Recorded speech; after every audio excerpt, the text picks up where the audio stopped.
하나님의 말씀 시편 114편을 교독하겠습니다. 시편 114편입니다. 제가 먼저 읽겠습니다. 시편 114편. 이스라엘이 애굽에서 나오며 야곱의 집안이 언어가 다른 민족에게서 나올 때에 유다는 여호와의 성소가 되고 이스라엘은 그의 영토가 되었다. 바다가 보고 도망하며 요단은 물러갔으니 산들은 양들같이 뛰놀며 작은 산들은 어린 양들같이 뛰어들다. 바다야 내가 도망하면 어찌함이며 요단아 내가 물러가면 어찌함인가. 너희 산들아 수양들같이 뛰놀며 작은 산들아 어린 양같이 뛰놀며 땅이여 너는 주 앞 곧 야곱의 하나님 앞에서 떨지어다. 그가 반석을 쳐서 우물이 되게 하시며 좌절로 샘물이 되게 하셨도다. 네, 우리가 지난 번부터 할례를 애굽 할례를 지금 말씀을 나누고 있습니다. 애굽 할례는 하나님의 백성들이 유대인들이 유월절 때에 읽는 성경 말씀이 되겠습니다. 유월절 식사는 이렇게 이루어져 있습니다. 유월절 때 가장 유월절 하게 되면 생각나는 게 뭐가 생각나십니까? 예, 무교병 생각나시죠? 또 쓴 나물, 또 무엇보다 거기에 예, 어린 양이 있죠. 그래서 유월절의 양은 그날 잡아서 그날 다 먹습니다. 하나도 남겨두면 안 됩니다. 그 다음에 무교병을 먹는데 무교병은 누룩을 넣지 않은 것입니다. 그날 신속하게 떠나야 될 것이기 때문에 하나님의 구원이 아주 신속하게 이루어왔기 때문에 누룩이 그 역할을 할 때까지 기다릴 빵 구울 그와 같은 시간이 없었습니다. 그 다음에 그 유월절 식사 때 먹는 게 소금물 한 그릇을 먹어요. 이 소금물은 포로 생활 동안의 슬픔과 눈물, 그리고 또 출애굽 때에 저들이 고난당했던 것, 그 중에 특별히 하나님께서 구원해 주시는데 홍해를 건넌 일을 그 소금물이 상징을 합니다. 그리고 쓴 나무를 통해서 애굽의 노예 생활의 그 쓰디쓴 경험을 생각을 합니다. 또 특별히 유월절 때 먹는 그 죽이 있어요. 좀 딱딱한 그런 죽인데 그 죽은 너트 종류하고 과일을 같이 넣어서 만든 죽입니다.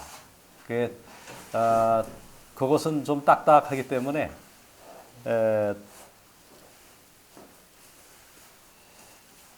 애굽에서 진흙을 이겨가지고 뭘 만들었습니까? 벽돌을 만들었죠. 애굽에서 진흙을 이겨서 벽돌을 만들었던 생활을 상기시키는 그런 죽을 먹는데 그 죽은 상당히 좀 달콤한 그와 같은 것이 되겠습니다. 그 다음에 4잔의 붉은 포도즙을 마시게 됩니다. 4잔 중에 아마 3번째 잔 때 예수님께서 이것은 나의 피, 이와 같은 말씀을 주신 것으로 생각이 됩니다. 왜냐하면 4번째 잔까지 마신 다음에는 그 다음에는 이 찬미를 부르고 또 축도를 하기 때문에 그렇습니다. 그리고 이제 유월절의 식사의 맨 마지막이 또 중요해요. 그 맨 마지막 때는 그 집에서 가장 어린 아이가 특별히 아들이 질문을 합니다. 이 밤이 다른 밤과 다른 이유가 무엇입니까? 하고 질문해요. 그러면 그때에 그 집의 아버지, 그 식사를 주관하는 최고의 어른이 자기가 그 사람들이 먹은 이 식사의 의미를 설명하고 그 다음 조금 아까 나왔었던 그 여러 가지 식사의 요소들 있죠. 그것들이 무엇을 상징하는지 설명해 줍니다. 그러니까 출애굽 이야기를 해주는 거예요. 그런데 출애굽 이야기를 해줄 때 그 이야기 해주는 방식이 아주 독특해요. 뭐냐 하면은 출애굽을 마치 자기가 경험했던 것처럼 그렇게 이야기를 해줍니다. 그래서 우리는 과거에 애굽의 노예였어. 근데 하나님은 우리를 구원하시기 위해서 한 구원자를 보내주셨는데 바로 그 사람이 모세라는 사람이지 뭐냐 하면서 바로 이 출애굽의 그 경험 그리고 유월절 먹는 그 식사가 바로 자기들이 진짜 경험했던 것처럼 그렇게 이야기를 해줍니다. 그러면 지금 이 식사를 하게 될 때에 제자들과 함께 식사했을 때 진짜 이야기, 이 맨 마지막 부분 이야기 해준 분이 누구겠어요? 예수님이 해주신 거예요. 그래서 예수님이 거기에 나와 있는 상징적인 의미들을 설명을 해주시는데 그 상징적인 설명들이 다 누구에게 적용되는 겁니까? 다 당신에게 적용되는 거예요. 고린도전서 5장 7절 말씀에 우리의 유월절 양 곧 그리스도께서 희생되셨느니라고 했습니다. 바로 예수 그리스도는 유월절 양이십니다. 그리고 이 유월절 때 식사를 마치고 불렀던 또 식사하기 전에 불렀던 그 같은 노래들이 시편 113편부터 시편 118편 그래서 우리가 애굽 할례라고 하는데 우리가 지난번에는 시편 몇 편을 했습니까? 113편을 했어요. 오늘은 그럼 몇 편을 할까요? 114편 우리 읽은 말씀을 하게 됩니다. 근데 시편 114편은 최초의 유월절에 대해서 말해주고 있어요. 시편 114편 1절 이스라엘이 애굽에서 나오며 야곱의 집안이 언어가 다른 민족에게서 나올 때에 애굽 언어가 다른 민족 이게 같은 이야기예요. 우리 성경 가운데 특별히 시편과 또 잠언, 아가서 이와 같은 책들은 아주 특별한 구성 요소를 갖고 있는데 특별한 그 방식으로 쓰여졌는데 거기에 자주 등장하는 것이 대꾸법입니다. 거기에서 서로 비슷한 말이 나와요. 비슷한 말이 나와서 서로 같은 사상을 이야기를 해주는 적이 있어요. 근데 여기서 보면 이스라엘이 애굽에서 나오며 이스라엘에 들어가는 그 자리에 야곱의 집안이 이스라엘과 야곱을 같이 이야기하고 있죠. 그럼 여기서 애굽을 이야기하고 있는 표현이 뭡니까? 1절에서 야곱은 언어가 다릅니다. 여기 애굽은 언어가 다른 민족이에요. 언어가 다른 민족. 유대인들이 또 히브리인들이 애굽 생활을 할 때에 어떤 나라 말을 썼을까요? 히브리어를 물론 썼겠고요. 그 다음에 저들은 애굽어를 능숙하게 사용할 수 있었어요. 애굽어를 정말 그 밥 벌어 먹고 살기 위해서 잘 사용을 했어요. 근데 그 애굽어 여기 특별히 이야기를 하는데 언어가 다른 민족에게서 나왔다고 얘기했을 때는 이 언어라고 하는 그것이 갖고 있는 특별한 의미가 있을 거예요. 애굽에서 왜 나왔습니까? 애굽에서 종노릇 하던 데서 나왔어요. 얻어 터진 데에서 나왔어요. 그러니까 말을 잘해가지고 언어를 듣고 밥 벌어 먹는 데에 거기에 의미가 통하는 것 그것이 중요한 것이 아니라 여기에서 애굽 사람들이 사용했었던 그 언어들은 상당히 폭력적인 언어들이었어요. 말 안 들어 때리고 야단치고 욕하고 이와 같은 언어들을 사용했단 말이에요. 지금 정말 우리들이 사용하고 있는 언어들이 이 세상의 언어는 우리는 아직 하늘의 언어를 우리가 하늘에 가면 하늘의 언어를 쓸 텐데 이 세상에서 쓰고 있는 언어들 우리 익숙하잖아요. 근데 이 세상의 언어, 이 세상의 생각이 배어있는 이와 같은 언어들을 쓰고 있으면 우리는 또 거기에 익숙해 있으면 그것이 편하면은 우리는 사실 하늘 사람이 덜 된 거예요.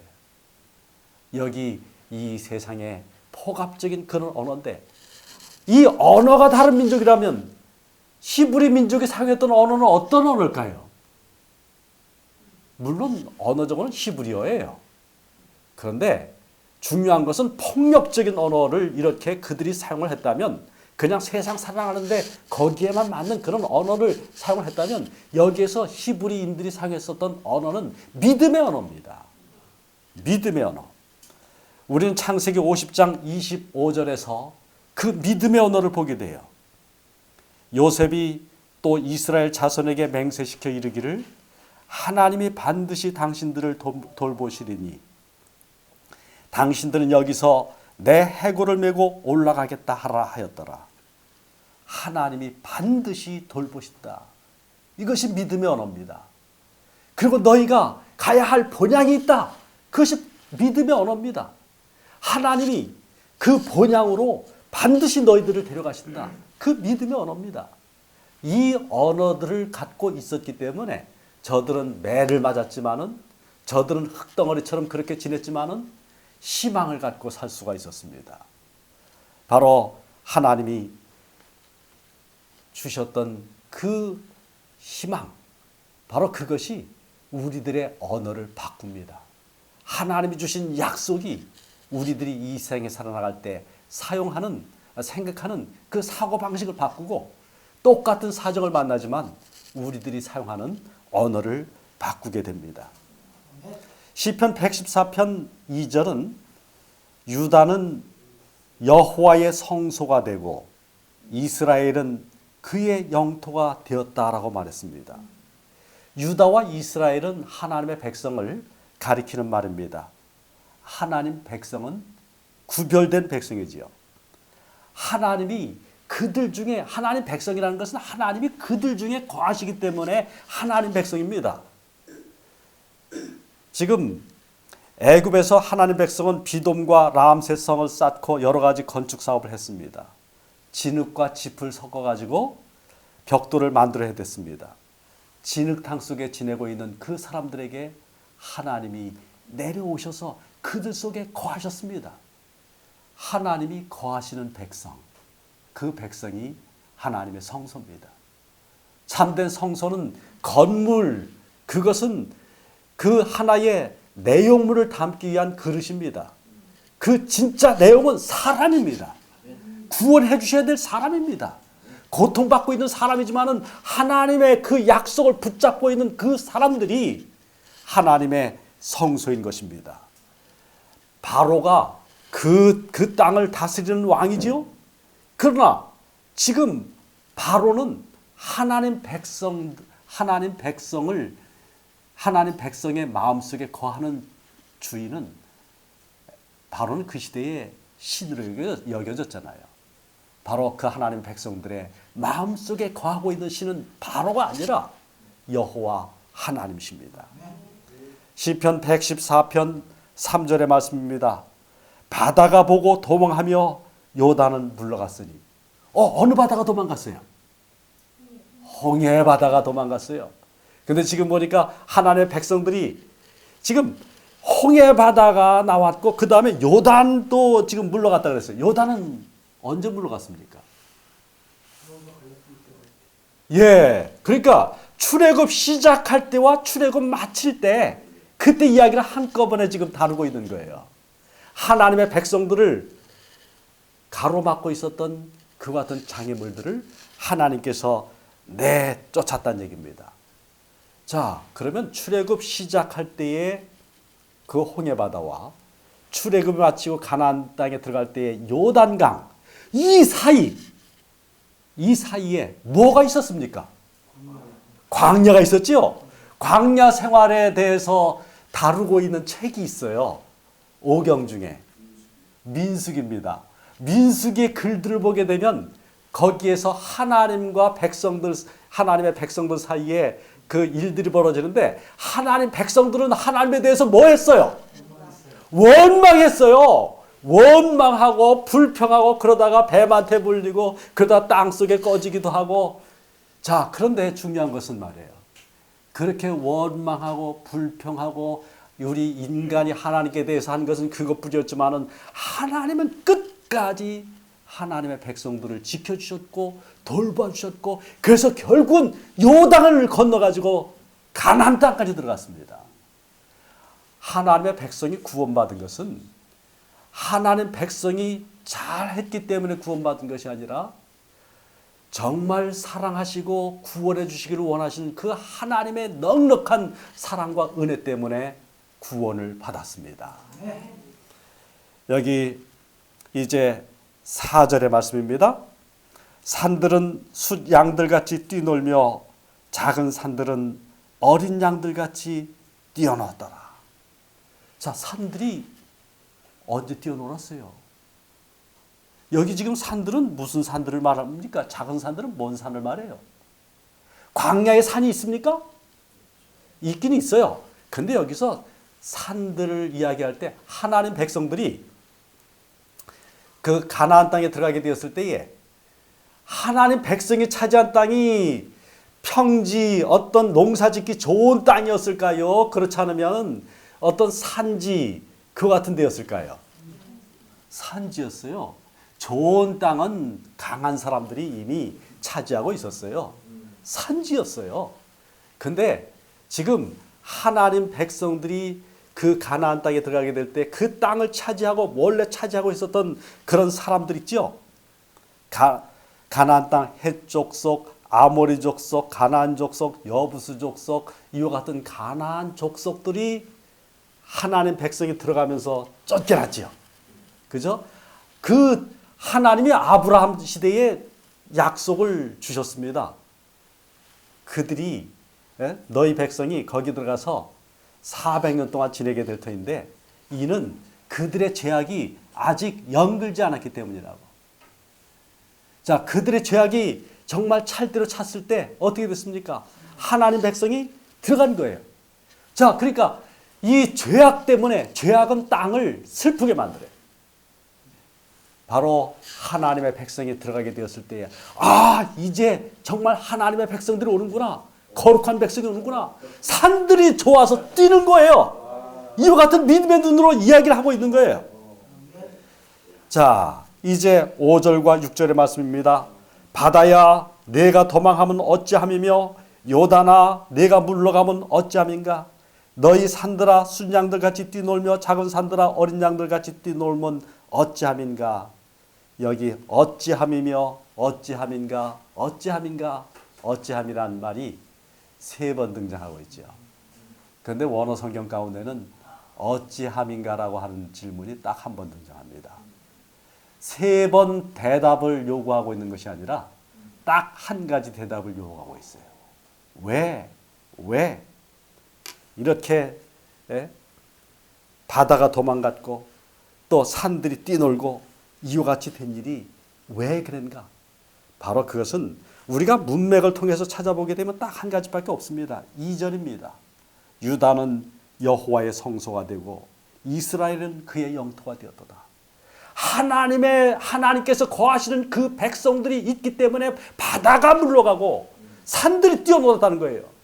하나님께서 거하시는 그곳, 바로 하나님의 인도를 받는, 하나님께 전적으로 충성하는 그와 같은 백성이 있게 될 때에 하나님께서는 이 세상의 기쁨을 허락을 해 주신 것입니다. 바로 하나님께서 벽돌을 만들어야 살았던 그 노예 그들에게 찾아오셨어요. 바로 찾아오셔가지고 어떻게 했습니까? 이제 그 백성들을 이끌어내시고 이들과 맨 먼저 하신 일이 시내산에서 하나님의 백성들과 언약을 맺으셨어요.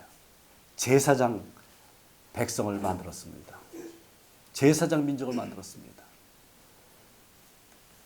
정말 이 땅에서 진흙에 붙어 있었던 그 같은 민족들을 어떻게 했어요? 세상에서 존귀함 받는 고귀한 귀족 백성으로 만드셨고 그 다음에 하나님과 원수되어 있는 이 세상을 하나님과 화해시키는 아주 위대한 사명을 지닌 그런 고귀한 백성으로 만들어 주셨습니다. 바로 이와 같이 하나님께서 거하시는 그와 같은 백성들이 행할 때에 바다가 막혀 있습니까? 그 백성이 행하도록 바다가 길을 열어줍니다. 강이 막혀 있습니까? 그 백성이 하나님과 함께 행할 때에 강이 길을 열어주는 거예요. 정말 하나님의 놀라운 이와 같은 구원의 삶을 하나님이 우리 속에 같이 계실 때에 그 백성들이 경험을 했습니다. 오늘 아까 우리 안식일학교 시간에 여러 가지 이야기들을 하셨어요. 정말 어떻게 보면 안식일을 지키기 위하여 피눈물 나는 나의 생애 전체가 정말 내가 원했던 길과는 영 딴 것처럼 보이는 그 같은 길로 나가는 것처럼 보여졌습니다. 그러나 하나님의 말씀과 함께 하나님과 함께 할 때에 내가 생각지도 못했던 그 놀라운 특권들이 내가 생각한 것보다 더 크고 더 아름답게 성취되는 것들을 체험하게 됩니다. 여기 시편 114편은 예수님의 마지막 유월절에 대해서 이야기해 줍니다. 7절의 말씀입니다. 땅이여 너는 주 앞 곧 야곱의 하나님 앞에서 떨지어다. 야곱의 하나님 앞에서 떨지어다. 예수님께서 이 땅에 오셨을 때에 예수님은 그 백성들과 함께 이제 백성들 속에 거하시는 성전으로 오셨죠. 그런데 지금 예수님은 마태복음 26장 26절로 29절에 이렇게 말씀했습니다. 저희가 먹을 때에 예수께서 떡을 가지사 축복하시고 떼어 제자들에게 주시며 이르시되 받아서 먹으라 이것은 내 몸이니라 하시고 또 잔을 가지사 감사 기도하시고 그들에게 주시며 이르시되 너희가 다 이것을 마시라 이것은 죄 사함을 얻게 하려고 많은 사람을 위하여 흘리는 바 나의 피 곧 언약의 피니라. 그러나 너희에게 이르노니 내가 포도나무에서 난 것을 이제부터 내 아버지의 나라에서 새 것으로 너희와 함께 마시는 날까지 마시지 아니하리라 그랬습니다. 성만찬에서 맛보는 그 떡 그리고 잔 그것의 의미는 무엇입니까? 히브리서 2장 9절은 모든 사람을 위하여 예수님께서 죽음을 맛보셨다고 했습니다. 성만찬 예식의 떡과 잔은 모든 사람을 위하여 죽음을 맛보신 그 예수님을 기념하는 것입니다. 예수님은 십자가 위에서 기도하셨죠? 그때 시편 22편 15절은 말했습니다. 시편 22편은 예수님의 엘리 엘리 라마 사박다니로 시작하는 그 성경장입니다. 예수님의 마지막 고난을 말씀하시는 그런 다윗의 메시아를 바라보는 그런 예언이 있는 말씀인데 22편 15절을 말했습니다. 주께서 나를 죽음의 진토 속에 두셨나이다. 출애굽 때 우리 113편의 말씀 가운데서는 113편 7절에 가난한 자를 먼지 더미에서 일으키시며 그 진흙 더미에서 일으키시는 거예요. 그런데 첫 출애굽 때 그 진흙 더미 그 진토에서 그 백성을 구원해 주셨던 그 하나님이 물질적인 그 진토보다 더 무서운 비교할 수 없는 둘째 사망의 무덤 속에서 우리를 건져주셨습니다. 바로 예수님이 둘째 사망의 그 무덤 속으로 들어가셨기 때문입니다. 그래서 그 주님이 승리자로 나오셨어요. 그래서 그 주님이 나오신 그 주님이 내가 이제 아버지 나라에서 포도나무에서 난 것을 먹기까지는 내가 포도나무에서 난 것을 먹지 않겠다. 이렇게 말씀했습니다. 바로 이 우리를 위해서 참된 출애굽을 하신 그리스도 예수를 통해서 우리는 둘째 사망의 권세를 이기는 그 같은 은혜를 지금 우리가 누리고 있습니다. 우리는 장례식 때 며칠 후 요단강 건너가 만나리를 부릅니다. 그렇습니다. 예수님은 옛 이스라엘 건넜던 요단강물보다 더 깊은 사망의 물을 통과했습니다. 십자가 고난을 예언한 또 다른 성경장이 있는데 시편 69편 1절입니다. 시편 69편 1절 하나님이여 나를 구원하소서 물들이 내 영혼에까지 흘러들어왔나이다 그랬습니다. 물들이 내 영혼에까지 흘러들어왔나이다. 바로 예수님은 당신이 건너가야 할 그 강이 요단 강물보다 홍해의 바닷물보다 더 깊고 깊은 죽음의 강인 것을 아셨습니다. 바로 요단강이나 홍해바다나 이와 같은 것은 기껏해야 우리들의 몸만 익사시킵니다. 그러나 정말 죽음의 강은 영혼을 익사시키는 강입니다. 예수 그리스도께서는 영혼을 죽이는 그 강을 건너셨습니다.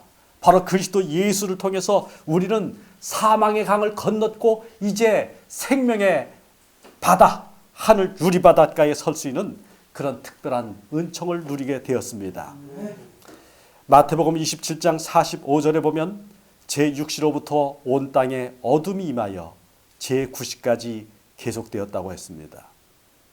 바로 우리 주 예수 그리스도께서 십자가에 달리실 때 하나님께서는 어둠으로 그분을 감싸시고 예수 그리스도 곁에서 같이 고난을 당하셨습니다. 히브리서 2장 15절 죽기를 무서워함으로 일생에 매여 종노릇하는 모든 자들을 놓아주려 하신다고 했습니다. 죽음을 예수님은 정복했습니다. 우리는 더 이상 죄의 종이 아닙니다.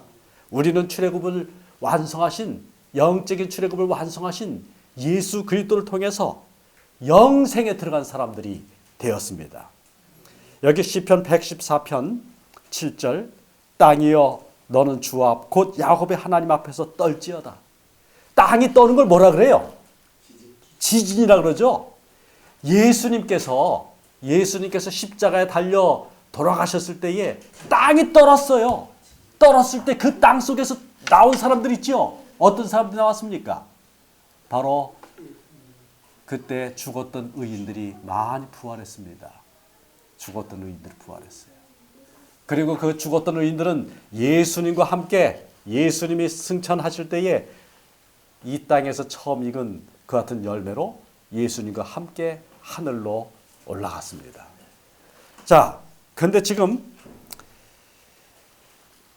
이것은 그래서 유월절 양이신 예수님이 죽임당하시고 그 다음에 일어나시고 부활 승천하신 것 이것은 놀라운 일입니다. 그런데 우리들에게는 더 큰 일이 있어요. 예수님이 부활 승천하신 것 그것으로 끝이 아닙니다. 이제 진짜는 죄가 사라져야 되잖아요. 마귀가 사라져야 되잖아요. 예? 그게 진짜 끝입니다. 그리고 그것이 진짜 승리입니다. 근데 여기 성경을 보게 되면요. 여기 시편 114편 7절의 말씀을 우리 독일어 성경 가운데서 독일 성서공에서 발간한 원어 성경이 있어요. 우리가 보통 신학계에서 또 성경 공부하는 사람들이 많이 쓰는데 그게 비블리아 헤브라이카 스투트가르텐시아 BHS라고 합니다. 거기에 보게 되면 그 끝에 부록이 나와요. 그 부록에 요 구절이 신약에 어디에 인용이 되었나 그 인덱스가 있습니다. 그 인덱스에 시편 114편 7절이 요한계시록 20장 11절에 인용이 되었다고 써 있어요. 그럼 요한계시록 20장 11절이 뭡니까? 요한계시록 20장 11절 또 내가 크고 흰 보좌와 그 위에 앉으신 이를 보니 땅과 하늘이 그 앞에서 피하여 간데 없더라. 바로 그 예수님 삼림하시고 마귀와 악한 이들이 다 사라지는 그때 대심판의 때를 이야기하고 있습니다. 천년기가 끝나고 새 예루살렘 도성이 하늘로부터 이 땅에 내려올 때 악인들이 부활하게 될 것입니다. 이 악의 세력을 향한 최후의 심판이 집행될 것입니다. 한때 사랑하시는 백성들을 위해서 바다가 길을 열어줬고 그 다음에 땅을 내줬던 그 바다가 이제는 죽은 이들을 내줘요. 근데 그 죽은 이들을 내주는데 그때에 이 땅에 숨겨진 곳이 없이 다 그 바깥으로 내어주는 그 죽은 이들 그들은 이제 다 예수님 와서 다 부활을 하게 됩니다. 근데 그 사람들이 결국 경험하게 되는 것은 최후의 죽음입니다. 영원히 마귀까지도 사라지는 그 같은 죽음입니다.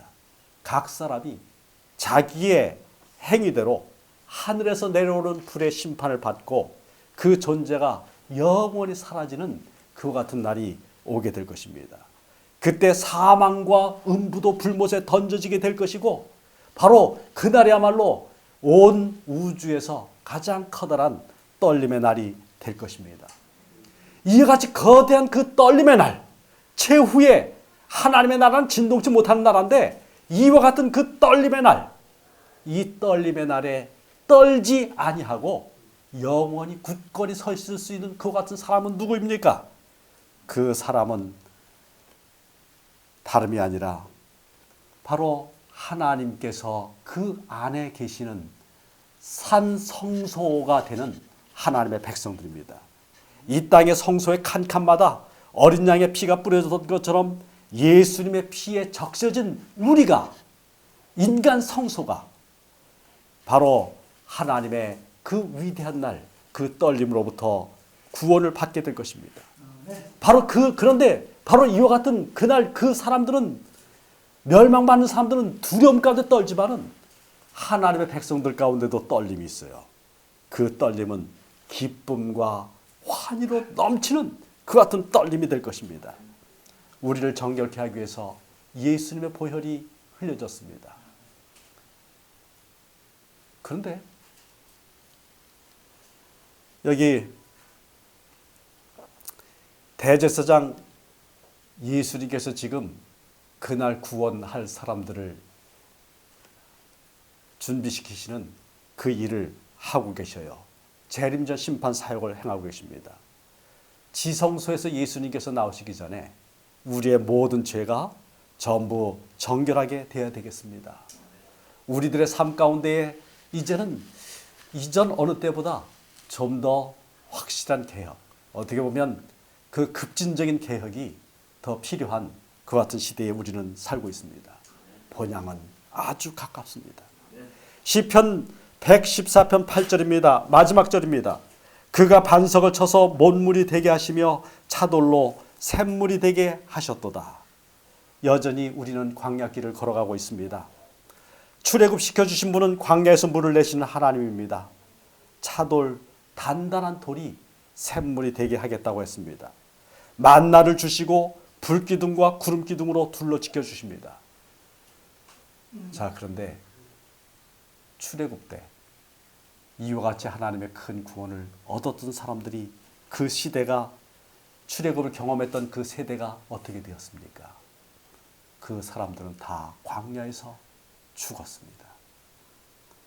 가나안 땅에 들어가지를 못했습니다. 고린도전서 5장에서 사도 바울은 출애굽 공동체인 교회를 향해서 특별한 경고를 합니다.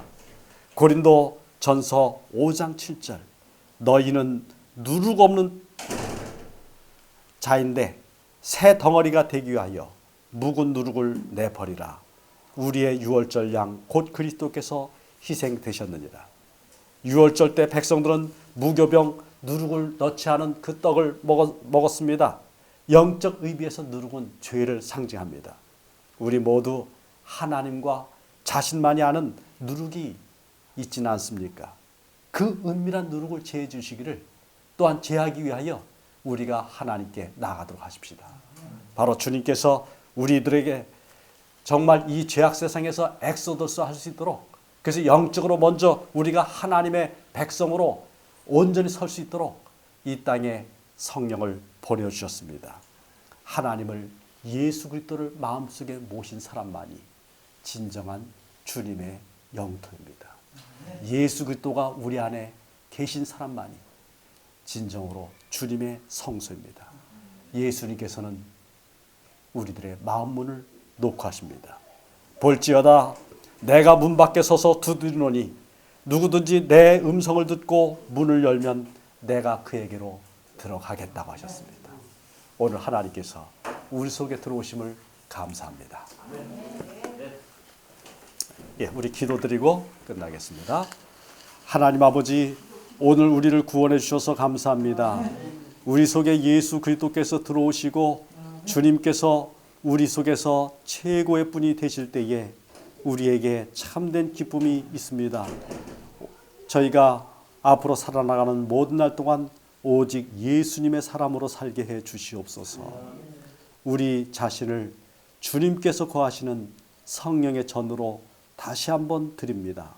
우리와 함께하여 주시옵소서. 그리스도 예수 이름으로 기도합니다. 아멘.